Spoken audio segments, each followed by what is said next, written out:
Ricordo che la Tasi è 29 milioni di euro, tenendo qua poco più di metà di quello che il governo centrale ci prende dalle tasche, perché sono padovano anch'io, quindi mi metto in mezzo perché la Tasi la pago anch'io.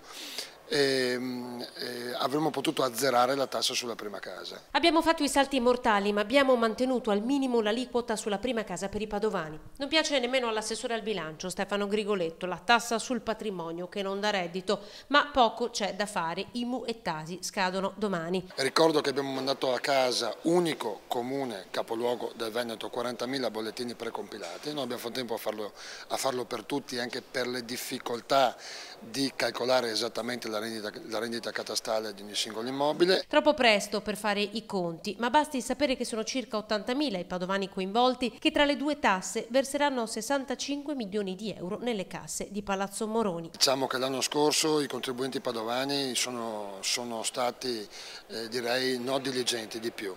Quindi l'entrata Tasi è stata rispettata, abbiamo avuto un po' invece di problemi per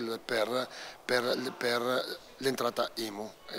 D'altro canto l'abbiamo addirittura calata dal 10,4 al 9,9 per le aziende, dal 10,4 al 10,2 per le seconde case.